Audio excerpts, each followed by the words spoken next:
What is the AI holy grail that agency operators are seeking out by giving their people time and space to experiment with AI?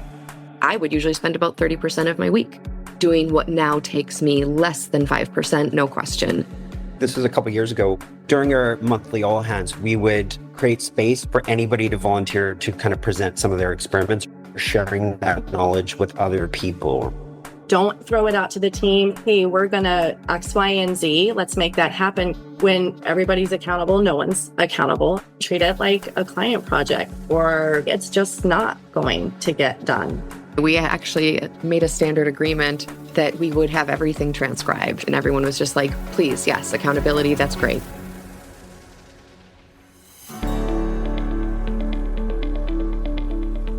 All right.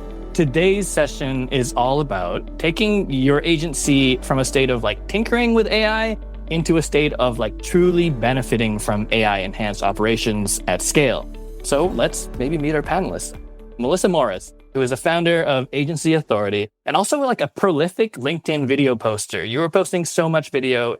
It's all great. It's all valuable. I have to ask, Melissa, in addition to you posting like high value agency related content almost every day, I've also seen your name appear on podcasts alongside names like Sharon Tarek, Robert McPhee. What is your regimen for keeping your energy so infectious everywhere that you show up? Yeah, I drink a really lot of caffeine. Galen, no, that's a joke. I think a couple of things. I've been doing this a long time. I really feel like I deeply understand the agency owners I work with. I'm super excited to support them. So the extrovert in me is very happy to go on and share lots of good information and hang out with them. And I also have a really great team that supports me. So we have a really strong content management system in place and workflow. So they make it super easy for me to just get to pop on videos and talk and hang out and then peace out. And they handle all the hard stuff for me. I love that. Who should I pick on next? Maybe I'll pick on Miss Kelly Vega, who is a program director at VML and also a viral TikTok comedian. Kelly, you recently reunited with like a household name account at a familiar household name agency after taking a little bit of a road trip into a completely different niche and universe. Does it feel like you've woken up from a dream in a parallel universe? Like, what's different about how things worked at your agency before versus now?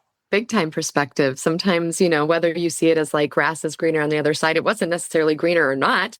It was just a different experience. And when that experience came to a head, I'm like, okay, what's next? And what is next was going back, which I've never done before. I've never boomeranged. So it's been wonderful. I mean, I focus on agency operations and delivery for large accounts. And I came in with a fresh perspective and experience under my belt to speak for it. So I'm really happy and excited to be here and talking about AI and agency operations. That's the joy of agency stuff too. It's like, the variety, right? Or you can kind of go and cut across verticals and cut across industries, come back with lessons that you've learned in like adjacent spaces. Exactly. And bring in that perspective. Yes. And seeing that at a small scale, at a larger scale, and kind of having that, so much to be said. It's cool. I'm going to leverage some of those perspectives today. So yeah. Thank you for being a part of this. And last but not least is Mr. Harv Nagra, head of brand communications at Scoro and host of the Handbook, the Ops podcast. Harv, you recently revealed to me that you actually had your acting debut in a video case study when you were a Scoro client. Now you're actually at Scoro using your agency ops background and your Oscar-worthy acting chops for a new LinkedIn video series called Ops Quickies. So the big question for me is, how long until we see the Handbook as a major motion picture, or at least maybe more video content from you? Well, I think it's in production already, actually. Horror story, evil client, team not doing their timesheets, and ChatGPT shutting down. So I think you're going to love it. I would watch that thriller. Absolutely. Yeah, waking nightmare. I'm based in London in the UK, but originally from Vancouver, Canada. So excited to see some of you from BC over there. Yeah, Harv and I share a hometown. I was originally from Vancouver, BC as well. But we did not know each other in our time in Vancouver. But I'm glad we're connected now and I can rope you into doing a panel discussion online from the UK. All right, let me tee this up. I'm hearing from a lot of agency folks that their agencies are asking their staff to dedicate like 2 to 4 hours a week on like mandatory AI experimentation and exploration. And while I don't necessarily find this surprising, given like AI's promised potential, I will say that it was just a heartbeat ago when there just wasn't enough room to take 2 to 4 hours per week and still hit an 80% utilization rate, and. But well, agency leaders are likely hoping that these experiments and explorations will lead to like innovative breakthroughs that will 10x their business. The reality is that tinkering with AI won't necessarily get them there. Experiments need frameworks, they need criteria for success, and beyond that, successful experiments need to be like mobilized into an implementation stage in order to benefit the organization at large. So really the question is, what's the best way to go from informal AI experiments to agency-wide, AI-supported operational enhancements? And what is at stake if agency folks aren't able to get there? Paint a picture. We're talking about AI, we're talking about growing an agency or any type of organization, but sometimes it's unclear of like what that destination looks like. So I thought I'd ask this panel, what is the AI holy grail that agency operators are seeking out by giving their people time and space to experiment with AI? Like, is it just about giving staff exposure to the technology, or is it about accelerating into this like sort of hybrid human AI business model? And if it's the latter, like, what does that even look like? Kelly, you want to kick us off? I'd love to. Yeah. I think that really the time that is being encouraged to spend to investigate AI and look into it. I mean, from a PM and ops perspective, it's all about efficiency. It's all about putting admin and making that more efficient, taking away the analysis paralysis. And, when you are spinning your wheels on meeting recaps and who said what, there's transcriptions that you can put into a recap that you should read through and should make sure everyone's name is spelled right and should make sure that there's not a line that says someone was frustrated when you didn't necessarily want to note that. But to take away a lot of that overhead work that you're otherwise spending, I would usually spend about 30% of my week doing what now takes me less than 5%, no question. So I think that is a big focus default, because that's where my head is, that operations process, standardizing process. I could go on about many examples with that, but that's where my head goes. That's where I've seen a lot of PM and digital PMs go. I like the human in the loop stuff, right? It's not zero. But also like the other perspective that I hadn't really thought about is like how painful it is actually for your bosses and your boss's bosses to watch like their top performers probably do excellent meeting minutes and notes, with names spelled right and, but like, they're like, oh, but like what I really appreciate about you and your talents is not that really, right? Like I want you to be doing other things. Like it's actually not just painful for the people who have to do some of the administrata, but actually could be painful for supportive leaders who like actually want you not spending 30% of your time doing that because, you're better at something else. Exactly. It supports delivery. It certainly doesn't replace the talent or the strategy that is necessary and that your brain otherwise needs the space to focus on and can focus on. My burnout is less because I am simply not using that energy toward things that are admin and not productive toward a strategy. I like that. The holy grail is like not that overwhelm that like breeds shortcuts or spreading oneself thin. Melissa, you work with a lot of agencies to look at their operations. I'm imagining that you've got a pretty good perspective on this as well in terms of like what the people you're talking to are holding up as their sort of, holy grail, their vision for the future. What are some of the things that you hear? Yeah, I think, quite similarly to what Kelly is, and that's on a very just like practical day to day, what does this look like? But I think to go a step above that, what they're really looking for is increased profitability. I think agencies can sometimes end up in these really thin margins, particularly creative types of agencies and industries. Those are notorious for getting out of scope. And 3 rounds of revisions turns into 10 rounds of revisions, then the client changed directions. We're back to the drawing board, right? And so I think there is always a desire for agencies to be coming back to where can we simplify, where can we streamline, and where can we build in some breathing room in our margins, in our timelines. And I think it is a struggle in some of the creative spaces. So where can we really double down on administrative type things like meeting notes or creating slide decks or whatever that might look like for your agency to maybe give us a little bit more margin and give us a little more breathing room where we for years have just been struggling to like get the reins around it.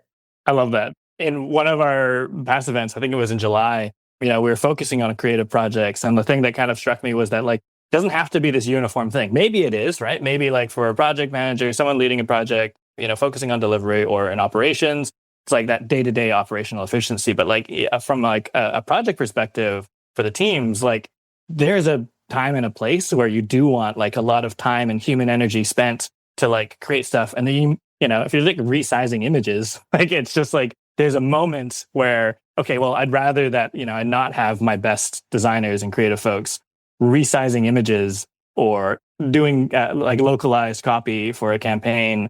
There's areas where, again, where it's painful to watch my best people do these things, and maybe AI can help.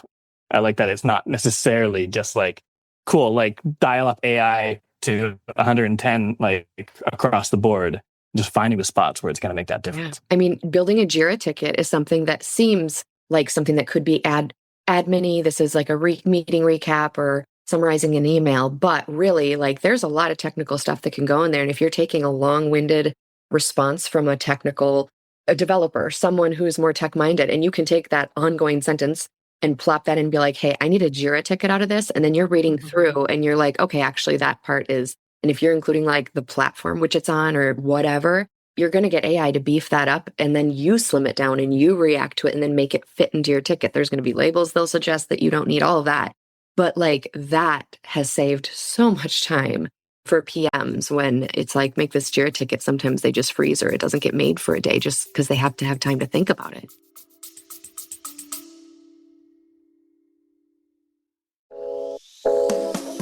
Hey folks, thanks for tuning in.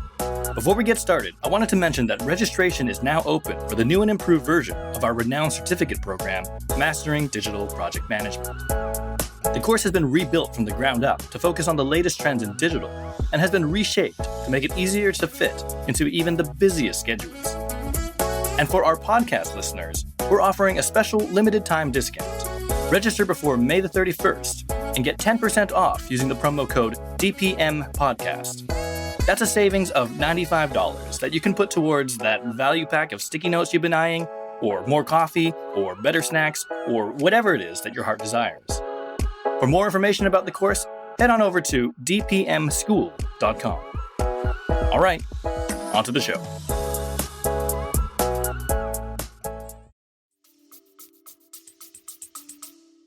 I'm that guy. You're like, yeah, it takes a few days to create a Jira ticket. And if only I could get it started sooner. But I also like, I'm also that person who like, that's the important human bit for me as well. I think you're saying that I better have my ducks in a row to share with my team, like, well, what we should be doing, because that has knock-on effects if I get that wrong. But also, there's an inordinate amount of time that we underestimate of like clicking buttons, copying and pasting, finding information in different tools. Yeah, if that can get streamlined, like, that is a wonderful thing. I thought maybe I kind of like zoom out from there and sort of make this real, because I think for folks who might be hearing about this for the first time, maybe that's not how their organization works. They're like, oh, I'd love to have like AI recess every day. Like, that sounds fun. But what does that look like in some of the organizations that you've been talking to? Harv, I know you talk to a lot of folks, in your role at Scoro. Do you hear a lot about this? Yeah, actually, well, one thing that came to mind is like, this was a couple years ago when I was at my past agency. It was just at our monthly all hands. It wasn't kind of mandatory time we were putting in, but we were encouraging people to like play around with tools, right? And so during our monthly all hands, we would create space or have a little space in that session for anybody to volunteer to kind of present some of their experiments or what they've learned. So that is being exposed to everyone. The other week, I was at a breakfast event for AI and marketing spaces, marketing companies, agencies, and so on. And something I heard somebody say that was really nice is, I can't remember what they were calling it, like kind of like a task force where people have volunteered to join this working group in the business. And on a monthly basis, they get together and they have to present something. So that could be some really interesting and relevant AI-based news or an experiment that they run. And the fact that it happens on a monthly basis and you have to share something means it gets done, rather than just being this thing that maybe I'll get to and you never prioritize, right?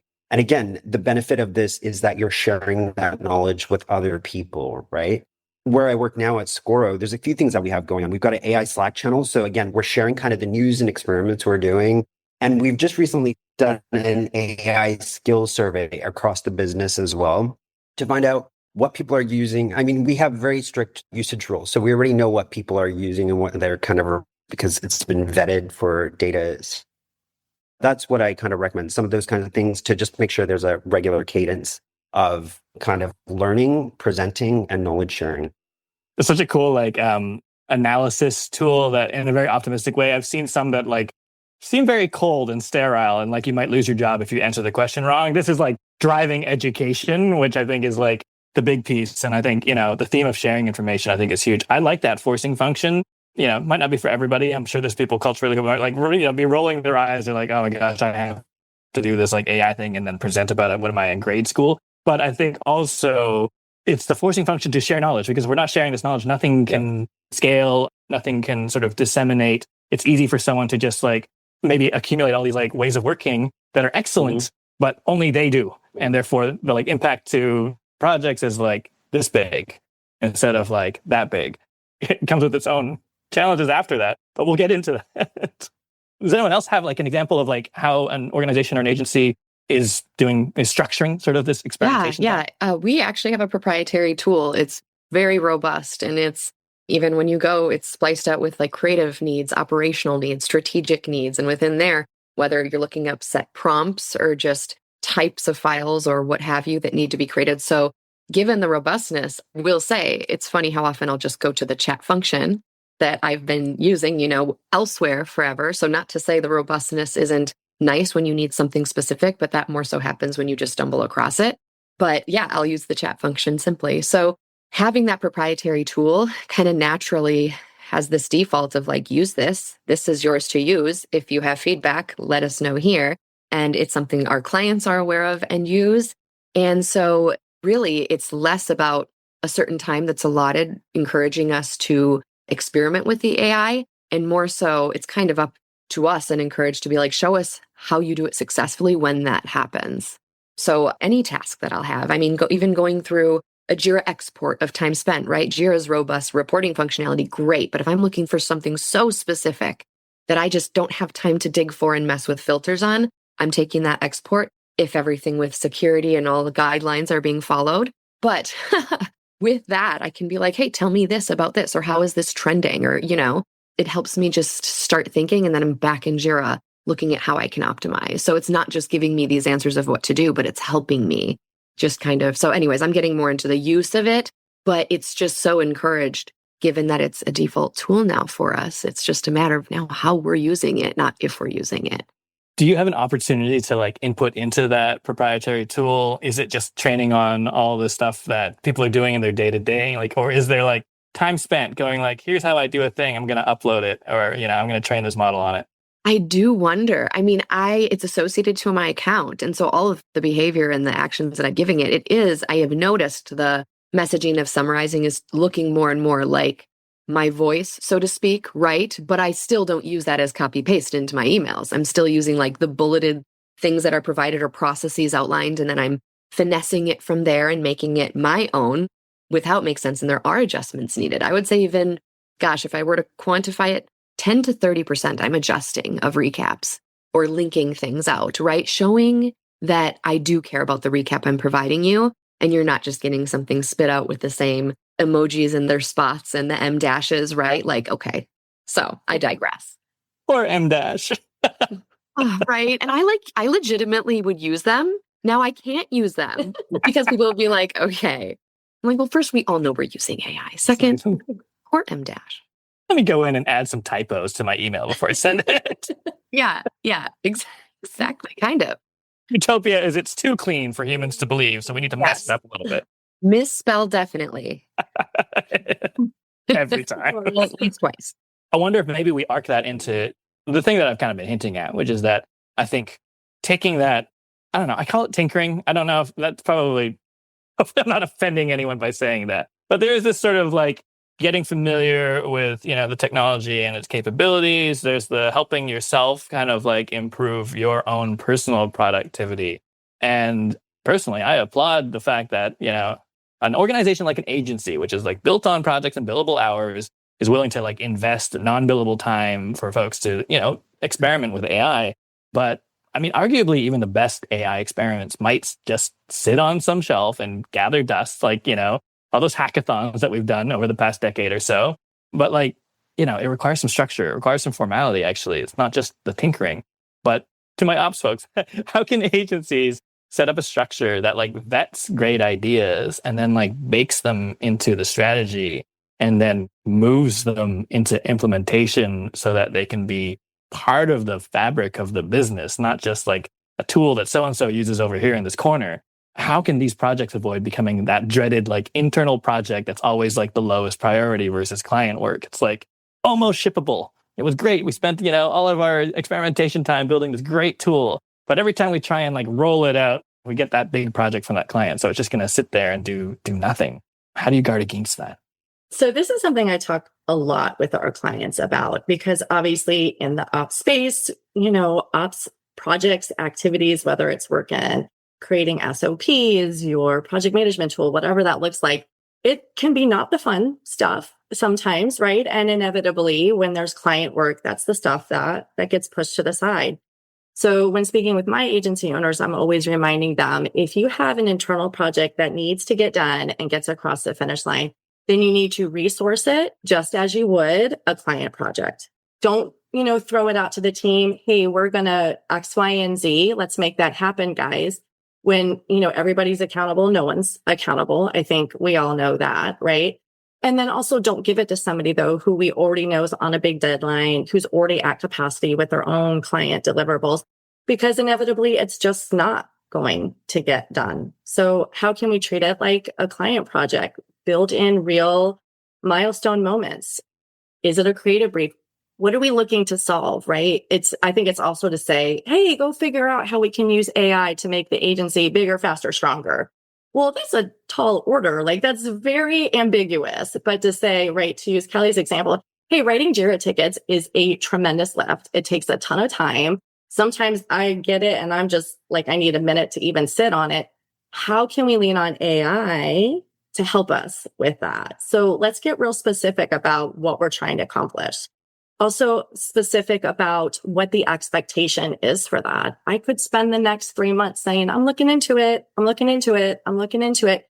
What are my first steps? Like, what do I want looking into it to look like? When do I want that by? I want you to spend 10 hours. I want you to spend it looking at these type of tools. This is the budget you have. Also, don't, tell me you found a great tool, but it's going to cost us $800 a month, right? Whatever that looks like. So really build in some parameters and let the person know this is my expectation while you're off experimenting. And then you roll it out just in the way you would a client deliverable. Show up at that weekly stand-up, that weekly huddle. Tell me the update. Tell me the roadblocks. Tell me the challenges. And when you resource it and treat it like you do client delivery, it gets completed like client delivery gets completed. I like that. I also like and you mentioned resourcing, but also in my head, I'm going like, put a dollar sign next to it. And like, sometimes it comes down to the business casing, because fundamentally, my assumption is most of these agencies and other organizations are literally investing time to improve their business, to improve operations, to improve quality of life for their employees. So there needs to be a return. And I like that notion that like, even at the experimentation level, like there should be a hypothesis. And then I like Carrie's note in the chat, which is that AI implementation must be aligned to business goals and objectives, because I think that's the other thing. We were talking the other day internally about our experience in past lives with the ideas Dropbox, right? Just like put in your project idea in the Dropbox, and like, depending on your organizational culture, your team culture, you'll either get lots of ideas that are very aligned and you're like, cool, like, yeah, that'd be great if we could like climb over that ledge and increase our margin by this much, or, increase our operational efficiency, reduce the time it takes to do a thing. Or you could have, the ideas that are just so out of left field that like nobody wants to look at the Dropbox anymore, right? So like there's actually work to be done to culturally align everyone towards like the broader goals. The experiments themselves, and you're spending this time, need to have some kind of hypothesis or goal. And then I like that idea that you're kind of prioritizing it like you would a portfolio of projects anyways. It's like, where is our strongest return going to be? That's the one we should resource and invest in and treat it like a real project and put a dollar sign next to it, so that we don't go, oh, but that client has, it's a $20,000 project we could just take on tomorrow. Yeah, but we could have a $4 million return on this project that's actually only taking us, like $30,000 worth of resources. And then it's kind of got that framing and that like motivation to actually kind of like get it done and not sit on the shelf. Yeah. And just to kind of add to that just a little bit, like, how relevant is it, and start to prioritize, right? Like that return on investment. Like I can say, hey, look, we can create a slide deck in 5 minutes from this transcription. Look at how awesome that is. okay, well, we create one slide deck every 18 months. Like, we're not going to roll this out, train the team, like throw a parade. Like, that's amazing. But at the end of the day, I don't care, right? Like, when I have to make a slide deck in another 18 months, I'll take a couple hours, I'll knock out the slide deck, and then I'll move on. So calibrating, right? Like the input and resources in, what is my ROI out? I like that sort of prioritization. I think there's something to be said too, that the buy-in of the team too, right? Like I think that excitement from some doesn't always mean complete like agreement or buy-in from everyone. So to explain those business goals and what whatever it be, KPI or the efficiencies that you're showing, as long as people understand that, it can move fast once there's buy-in and people are like, oh, okay. And now it's more of a priority. I like that change management piece. I also I wonder if there's in my head, I'm thinking is there nuance? And, I'm open to anyone's thoughts on this, but when you do that project that you've never done before, you actually don't know how long it's going to take. And a lot of this AI stuff is kind of new. So there's nuance, with the folks who might be resistant. They're like, great. Yeah. Hire me to train my replacement. Thank you. Or they're just this is so silly. I don't know how to do this. Who knows how long it will take to actually operationalize this?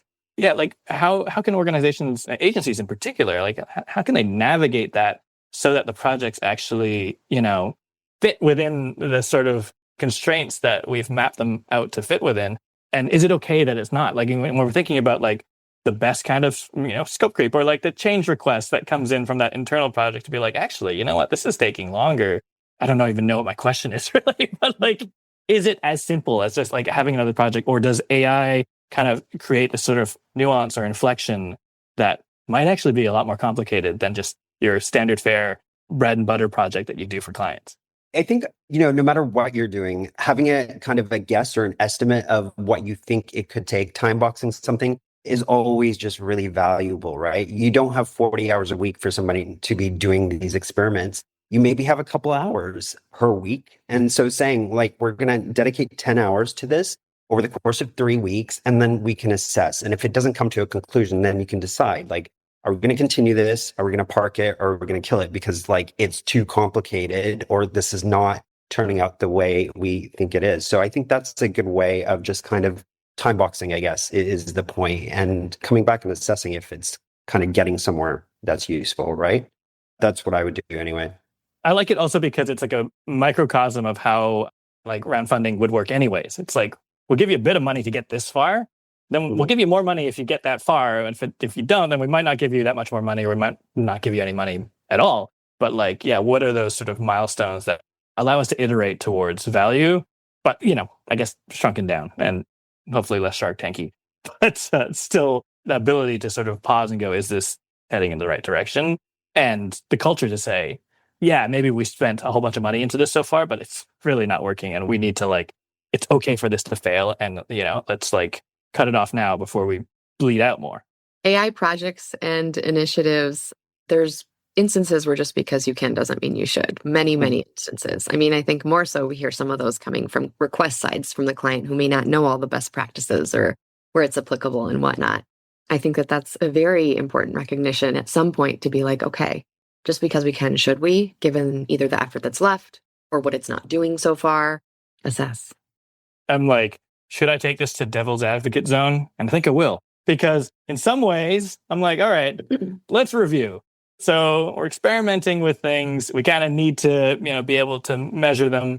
Implementation might require us to have a plan and resource it like a project, but also it should be iterative. And then the devil's advocate in me says well, maybe we do what probably most organizations want to do today. It's why don't we skip all that planning stuff? We're going to be iterative anyways. Let's just take all the good ideas that we came up with week over week, and let's just start the first half step of each one of them. That should be fine, right? Because it's iterative, we can measure, we're not investing a lot, and then we can kind of organize. But why wouldn't we just iterate on everything all at once? Planning is for pre-AI. You know what I mean? That's the olden days. That's a black and white photo. Why might that be a good or not good idea in your mind? Yeah, I'll jump in for a second. So I think anytime we're rolling out something new, whether it's AI or not, we need to understand that there are varying degrees of buy-in, as Kelly mentioned, from the team, tech ability, comfort, And so I think we have to be careful to not leave some people hanging. So we do this a lot when we're rolling out new time tracking, project management tools, CRMs, whatever that looks like. We have a very dedicated plan for when are we looping the team in? Do they understand high level why we're doing this? What is our training plan? And then what does support look like for people who need additional handholding? Because inevitably you have people who are very into tech, they're really pumped about AI and they're ready to lean all the way in on that. And then you have others who are more apprehensive. Maybe they're just not as tech inclined in that way. Maybe they just don't really see the value. And then I kind of wanted to circle back just real quick to something you said before too, because I think it's worth mentioning and important, is the fear some people may be having. Am I creating the resources? Am I showing them how to replace me with an AI bot and getting nervous about that? Or are they going to now ask me to do twice as much work because they think I can do it twice as fast? Or now I'm going part-time instead of full-time because they can handle this. So I think there's definitely a different charge around AI than maybe we've seen with some other, tech advancements, where people may have a real fear about job security. And so I think being extra careful to be very clear about this is what we're doing. This is why we're rolling it out. Here's the training and the support, and having a space for team members to share any thoughts or concerns is going to be really important. I love that. Yeah. It's like, that's the thing that, it can't be rushed, I guess. Or Right. at least in my opinion, is that like we could technically start rolling out 100 new ideas tomorrow. But what does that do to our brains as humans? What does that do to our like emotions and like the way we're able to conduct ourselves? How do we keep tabs on all 100 goals and KPIs that we're all trying to achieve that somehow, go towards some North Star, maybe, or maybe it doesn't? And like that bit is probably where, a lot of these implementations are falling over. I mean, I don't right now have a PM team reporting to me, but if I did, I certainly from a PM ops perspective might say like, juniors, I want you to work on how to use AI for things like the recaps and come up with a standardized prompt. What's the best prompt for after backlog refinement? What's the best prompt for after a sprint planning? What's the best prompt, all of that, and have the juniors do that. And then I'm having the mid-levels looking at like, look at our documentation in Confluence. Whatever is secure to be able to upload, high importance, start uploading some of those, whatever, see how we can standardize some of our processor documentation. And if that's more of like a tech lead thing, great. And then your senior levels, you're like, okay, look at 2026. I know you're not the account managers, the sales team, but how from your PM perspective can you strategize for 2026? And whatever that means, the initiatives you have, the different projects, and they're like, it can get bigger and bigger. So I think you can have multiple initiatives going at once. Now, that's just me in my PM ops world and what I would come up with off the top of my head like now. So I think that there is something to that, because if there's a big initiative that everyone's like, whoa, AI, okay, here's all the little steps. And then like other people aren't really pushing because they're like, well, they're pushing and I don't really care, whatever it is. But yeah, so I digress. I think that there could be value to that. I like the right sizing of the experiment. It's like, don't get the new hire intern to like rewrite how we do payroll. I think there's that. But I think the other thing that you touched on was like, and I do want to like circle around back to ops, but like, or maybe I am doing that now. Like, in an operations role, you need project managers to lead these projects. And going back to what Melissa was saying, it's like, these are projects. And in fact, to what Harv was saying, we were going to iterate through them and we need to make decisions. It's a program or a portfolio of projects or initiatives that need leadership. And yeah, maybe that's as valuable as client work. Like, is that the next stage of, how we're investing in this, where I would be able to say, yeah, that's okay. Like, my PM team, they're running whatever, let's just say 4 projects at a time. And one of them is going to be an internal project. And, Kelly in ops is going to be the sponsor here, right? She's our client. And like, she's kind of overseeing how this all rolls out, aligns with the goals, like becomes SOPs. And like, that's what that internal initiative looks like, versus I think what I was kind of devil's advocating about, where it's like, everyone just do stuff. It'll be fine. Like, do it and start because it's better than standing still. Isn't always true. Yeah. I was going to say, it's something deliverable from that you could have. It's like screen record yourself making a ticket from scratch. Screen record your whole screen where you have to all click around to. Now screen record yourself taking that same information and doing it with chat. And now you have a deliverable to whatever you want to say. But also to your point, Melissa, it can get to be a slippery slope when they're like, oh, great, well, then do more. Here's 2 more projects. So you have to protect that other space to be like, well, no. Now I have 2 hours heads down to focus on our strategy for this or to help churn tickets with the client or whatever it is. So you're holding that space for the other, what was it? But that's more now so that you don't have to be as scrambled and it can be higher quality. Also that trust thing, right? Building the trust to be like, send me a recording of you doing your job. And I promise I won't judge it. I'm not going to judge it. I'm not juding it. Okay, we're judging it. Yes, and we're going. Yeah, but we want it to be more of it. It's like, yeah, there's so many layers of things to ice through to get people to even participate in the project the way that they would if it was just a regular project that didn't have to do with their job or new technology or. And perhaps that's more along the lines to have approval to use an AI tool, right? If some aren't on board or they're skeptic for good reason for whatever it is. So education. You mentioned data security, compliance and stuff like that. Harv, you mentioned that Scoro, there's like certain tools you can use because, they've been sort of vetted into the sort of overall governance program around AI tools.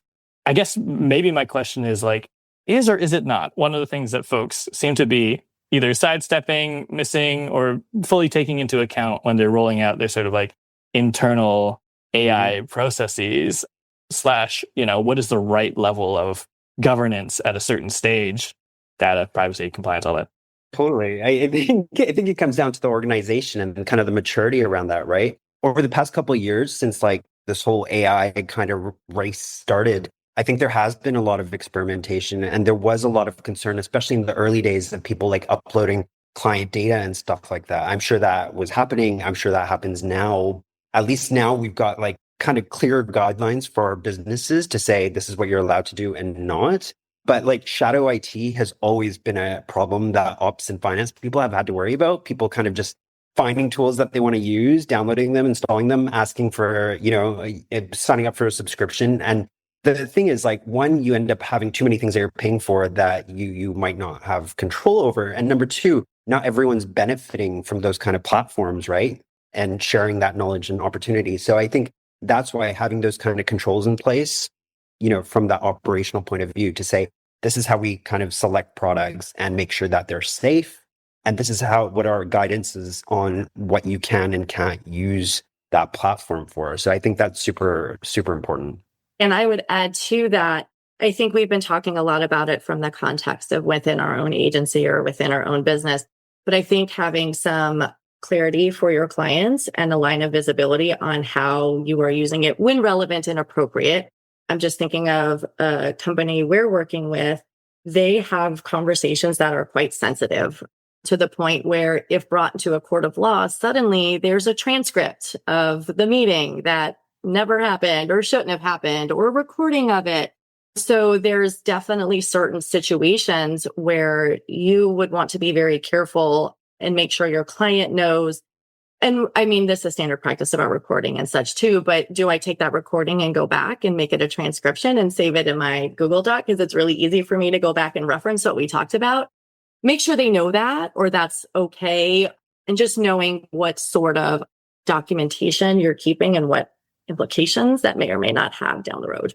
We actually made a standard agreement that we would have everything transcribed, or anyone had the ability, if on these calls, to transcribe or record at any point. And everyone was just like, please, yes, accountability, that's great. Because just the interruption of like asking, is this okay? Now, it's not for everyone, but that has been simply nice. Yeah, because you've worked in a lot of like heavily regulated industries as well, which I imagine some of those clients would be like, no, thank you.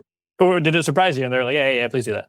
Actually, for me, it was more the other way around, where it was preference to have it recorded for simply accountability reasons. I mean, because something could so easily be associated wrong, or when it came to, so many technicalities with regulations and permissions and whatnot. It was actually, in my experience, defaulted to. That's fair. It's like the opposite. It's like, because of regulation, we do want to have a record of this thing having happened. Yes. Now, I will say from the top of a meeting that I simply want to be more casual, not because of accountability things, but I will say, I'm not going to record this one. If you feel like it, absolutely press it at any time. But sometimes I know that having that can change the air of a conversation. So be mindful of that. Like, I'm not doing that with my one-on-ones with my PMs. I'm not a monster. But Whoa now. That's good. if we're gathering requirements, the red button's on. Love it. A big thank you to our panelists for volunteering their time today. I know we hang out all the time, but this has been so much fun. Also, just getting you three in a room together has been loads of fun. Thank you so much for your insights. Yeah, thanks for having me. Thank you.